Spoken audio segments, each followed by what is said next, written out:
So let's make these cinnamon rolls. So I am going for a minimalistic and a simple approach here. So you will not see me use yeast and tell you to rest the dough for like 2 hours or whatever. But the dough will be fluffy and soft, don't worry. And that is because we're going to be making this with milk. Now of course we have the baking soda, so it will rise anyway. But we are going to be making this with milk so that the dough comes out really nice and soft and elastic. And it will, rise and be fluffy when the cinnamon rolls are ready.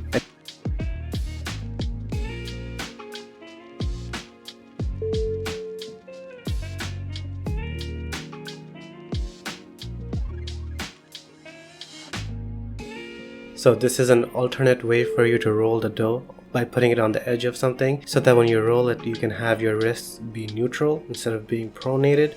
This is because I've mentioned in the past when in my late teens, early 20s I used to do so many bicep curls. I've permanently messed up my wrists. If you have permanently messed up wrists because you were an idiot at that age, time frame, whatever, you can try doing it this way too. And even if you have good wrists, it's beneficial for you too, just so you can mitigate any damage to your wrists. Trust me, wrist pain is not a good time.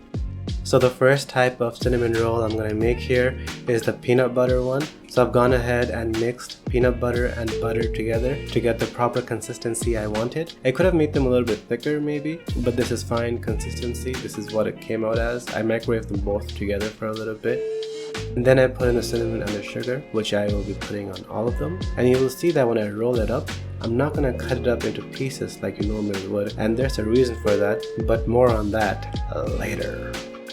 So the next one is the coconut cinnamon roll, and truthfully, I'm going to be honest with you guys, this one did not come out as good as I hoped or expected because it just didn't have that coconut smell. I really wanted that coconut smell to punch me in the face. So I think if I redid this one in the future, or if you want to try it, I think you should still try it and just add in a lot more coconut than you see me add here. Just there was not enough coconut to overpower the cinnamon and everything else. I should probably add it in 2 to 3 times more. We live and we learn.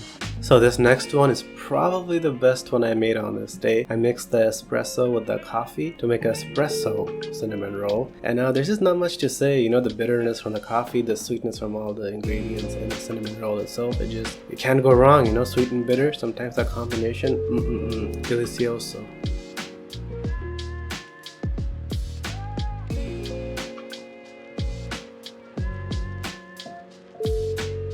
So this next one might be tied for the best one I made that day, or it might be the second best, but it's the dark chocolate cinnamon roll. Again, it's that bitter and sweetness, so good, man. The only thing is I wish I put more chocolate. I wish I put more chocolate to make it really gooey. And now I'm wondering, after this was all done, in retrospect, should I have made a peanut butter and chocolate one? Because, like Reese's, that's a pretty classic combination. So I might have to revisit this video, make the coconut one again with more coconut, triple down on the coconut like a fiend, and then make a peanut butter and chocolate one. I think there's some potential here. Or I might just make a video specifically on peanut butter and chocolate, maybe with coffee.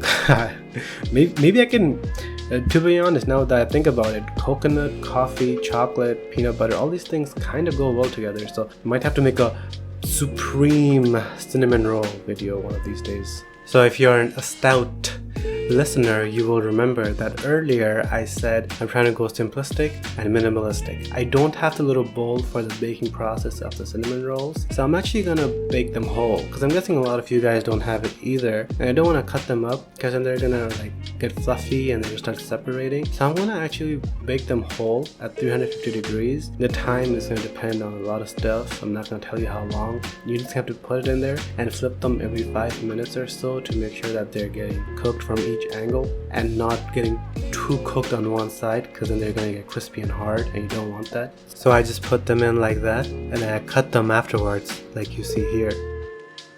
Nice and easy, but more importantly, nice and lazy.